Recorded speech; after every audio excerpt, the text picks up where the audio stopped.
अस्सलाम वालेकुम स्टूडेंट्स, उम्मीद करता हूँ आप सब खैरियत से होंगे। कोरोना वायरस के पेश नज़र आप सबको पता है कि आप स्टूडेंट्स की तलीमी सरगर्मियाँ काफ़ी हद तक मुतासर हुई थी, जिसके पेश नज़र आपकी यूनिवर्सिटी ने ये फैसला किया कि आपको ऑनलाइन क्लासेस दी जाए। ठीक है, तो आज हमारा C++ का फर्स्ट लेक्चर है। इसको स्टार्ट से मैं शुरू कर रहा हूँ, यानी कि स्टार्ट से फर्स्ट चैप्टर से स्टार्ट करें। हम ये ऑलरेडी क्लास में कर चुके हैं, लेकिन मैं एक दफ़ा इसको गो थ्रू करवा रहा हूँ ताकि आप लोग, मुझे पता है कि जितना हमने क्लास में पढ़ा है सब स्टूडेंट अब तक भूल चुके होंगे। ठीक है, तो इसलिए हम इससे गो थ्रू कर लेते हैं जल्दी से, फिर हम नेक्स्ट जो अपना जहाँ से छोड़ा था वहाँ से स्टार्ट करेंगे। ठीक है, सबसे पहले problem solving. Problem solving is a process of identifying a problem and finding the best solution for it. ठीक है, प्रॉब्लम सॉल्विंग होती क्या है? ये जनरल बात हो रही है, किसी कंप्यूटर प्रॉब्लम की बात नहीं हो रही, बल्कि जनरल प्रॉब्लम की बात हो रही है। ये प्रॉब्लम सॉल्विंग जो होती क्या होता है कि प्रोसेस होता है जिसमें आप सबसे पहले प्रॉब्लम को आइडेंटिफाई करते हो। ठीक है, अगर आप आइडेंटिफाई नहीं करोगे तो आप उसका सोल्यूशन फाइंड नहीं कर सकोगे।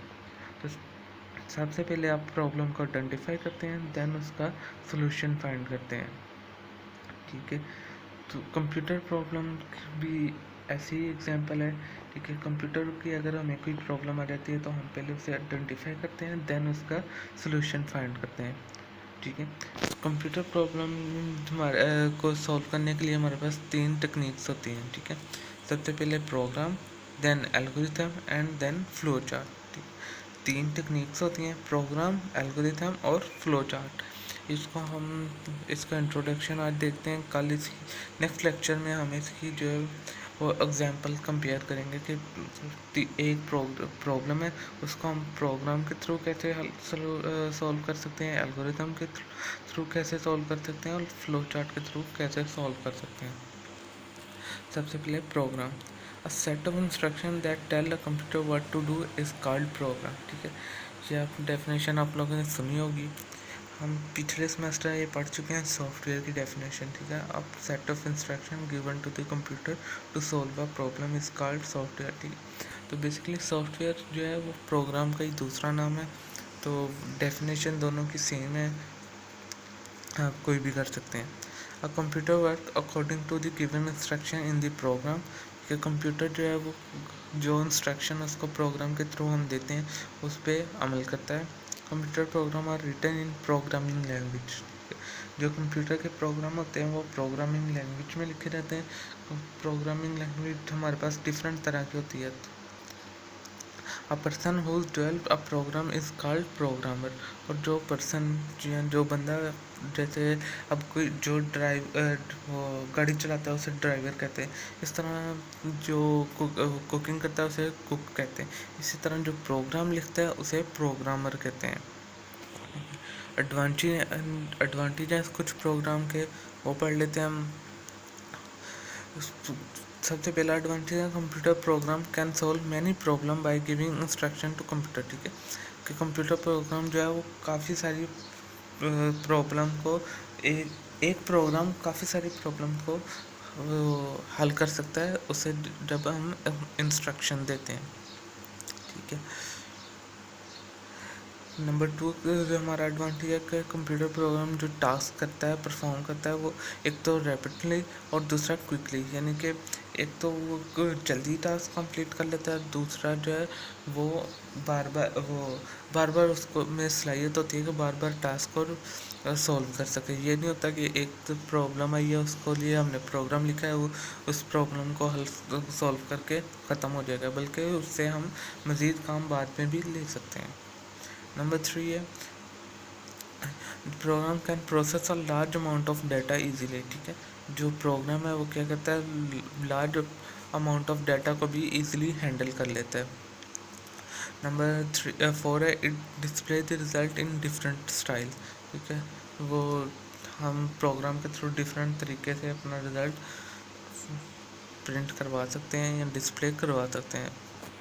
ठीक है, नेक्स्ट हम आ जाते हैं एल्गोरिथम पे। मैं जल्दी इसको वॉक थ्रू कर रहा हूँ इसलिए कि ये हम डिटेल में क्लास में डिस्कस कर चुके हैं। एल्गोरिथम क्या होता है? An algorithm is a step by step procedure to solve a problem. ठीक है, प्रोग्राम का आपने देखा, प्रोग्राम क्या होता है? Set of instruction given to the computer to solve a problem is called program. और एल्गोरिथम क्या होता है? An algorithm is a step by step procedure to solve a problem. ठीक है, इसमें क्या करते हैं हम? स्टेप बाय स्टेप प्रोसीजर लिखते हैं। आप लोगों ने मैट्रिक में, इंटर में अपनी प्रैक्टिकल की कॉपीज बनाई होगी। ठीक है, उसमें आप क्या करते थे? उसमें आप अपना प्रोसीजर लिखते थे नंबरिंग करके, प्रॉपर हर प्रैक्टिकल का प्रोसीजर लिखा होता था कि इस पर हमने ये ऐड किया, उसके बाद हमने ये किया। तो बेसिकली कंप्यूटर के प्रोग्राम का जो प्रोसीजर होता है वो एल्गोरिथम कहलाता है।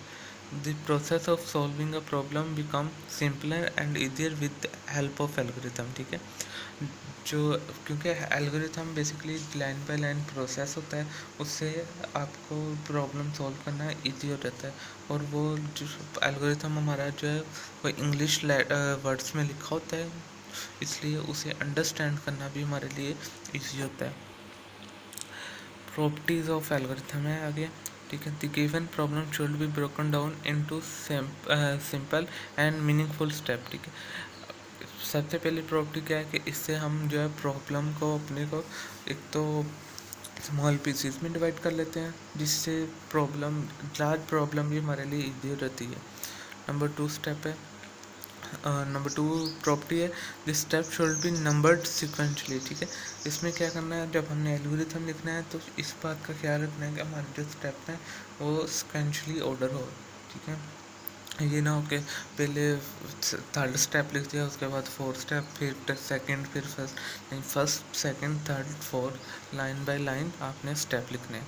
Number three property, this step should be descriptive and written in English, simple English. ठीक है, मैंने जैसा पहले आपको बताया कि हमारा एल्गोरिथम जो है वो सिंपल इंग्लिश में लिखा होता है। इस तरह जो हमारा इसलिए इसकी प्रॉपर्टी भी ये है कि हम जो एल्गोरिथम लिखेंगे वो एक तो डिस्क्रिप्टिव होना चाहिए और दूसरा है सिंपल इंग्लिश में होना चाहिए, ज़्यादा कम्प्लेक्स इंग्लिश में नहीं लिखना। ठीक है, इसकी हम प्रैक्टिस करेंगे नेक्स्ट लेक्चर में, उससे आपको अंडरस्टैंड हो जाएगा कि प्रोग्राम, एल्गोरिथम और फ्लो चार्ट में क्या डिफरेंस है। ठीक, तो अब फ्लो चार्ट देखते हैं। Flow chart is the combination of two word, flow and chart. ठीक है, ये दो वर्ड का कॉम्बिनेशन है, फ्लो और चार्ट का। और chart consist of different symbols to display information about any program. Chart क्या करता है? चार्ट जो है वो डिफरेंट सिंबल पे कंसिस्ट करता है ताकि हम अपने प्रोग्राम को डिस्प्ले कर सकें। Flow indicate the direction of process that takes place in the program. ठीक है, और फ्लो से आप लोगों को पता है कि फ्लो क्या कहते हैं? फ्लो बहाव को कहते हैं। तो फ्लो, इसमें फ्लो चार्ट में फ्लो क्या काम है? फ्लो हमें बताता है कि प्रोग्राम इस स्टेप से अब किस स्टेप पे मूव करेगा। ठीक है, इसलिए इसे फ्लो चार्ट कहते हैं। फ्लो चार्ट की डेफिनेशन है, flow chart is a graphical representation of an algorithm. ठीक है, फ्लो चार्ट क्या है? फ्लो चार्ट ग्राफिकल रिप्रेजेंटेशन होती है एल्गोरिथम की। ग्राफिकल रिप्रेजेंटेशन क्या है? ग्राफिकल रिप्रेजेंटेशन है कि हम डायाग्राम के ज़रिए अपने प्रोग्राम को या अपने एल्गोरिथम को एक्सप्लेन कर रहे हैं या शो कर रहे हैं। ठीक है, इसके हम यूजेस हैं और सिंबल यूजेस आप पढ़ें, इसको डिस्कस करें। अगर आपको कुछ किसी यूज़ की समझ नहीं लग रही, ठीक है, तो आप मुझसे डिस्कस कर सकते हैं। आगे फ्लो चार्ट सिंबल। ठीक है, फ्लो चार्ट के आप, जैसा मैंने आप लोगों को पहले बताया कि ये बेसिकली डायग्राम होते हैं, तो इसके लिए हमें सिंबल यूज़ करने पड़ते हैं। तो सबसे पहला सिंबल है इनपुट आउटपुट। सबसे जो इनपुट आउटपुट के लिए यूज़ होता है वो सिंबल है पैरेललोग्राम। ठीक है, उस इस शेप को हम इनपुट और आउटपुट के लिए यूज़ करते हैं। नेक्स्ट है प्रोसेस। तो ट्रायंगल जो है हमारी शेप है उसको हम प्रोसेस के लिए यूज़ करते हैं। Next selection. सिलेक्शन कहाँ पे आ जाती है? सिलेक्शन है कि अगर हमारे पास दो कंडीशन हो के यस और नो, फिर हम उसमें से एक को सिलेक्ट करेंगे तो इसमें सिलेक्शन आ जाएगी। तो उसके लिए हमारे पास डायमंड शेप यूज़ होती है। स्टार्ट और एंड के लिए ओवल शेप यूज़ होती है। फ्लो को दिखाने के लिए फ्लो लाइंस यानी कि एरो यूज़ होते हैं। कनेक्टर बेसिकली सर्कल है, सर्कल सिंबल कनेक्टर के लिए यूज़ होता है। ठीक है, इस तरह डिफरेंट हमारे पास यहाँ पे अवेलेबल है। आप आपके पास बुक अवेलेबल है, मैंने आपको बुक सेंड की, आप वहाँ से भी पढ़ सकते हैं। ठीक। तो नेक्स्ट लेक्चर में हम इन तीनों की प्रैक्टिस करेंगे, तीनों को अलग अलग करने की करेंगे ट्राई के तीनों में क्या डिफरेंस है। एक की प्रॉब्लम होगी और उसका हम पहले फ्लो एल्गोरिथम बनाएंगे, फिर फ्लो चार्ट बनाएंगे, फिर उसी का प्रोग्राम लिखेंगे। ठीक है। बाकी इस लेक्चर में या आने वाले जितने भी लेक्चर हैं उनमें आकर आप लोगों को कोई कन्फ्यूजन हो तो आप डायरेक्टली मुझसे भी रब्ता कर सकते हैं। अगर आप डायरेक्टली मुझसे रब्ता नहीं करना चाहते तो अपने CR या GR को आप बता सकते हैं, वो मुझसे रब्ता कर लेंगे। ठीक है। तो नेक्स्ट लेक्चर तक के लिए अल्लाह हाफिज़।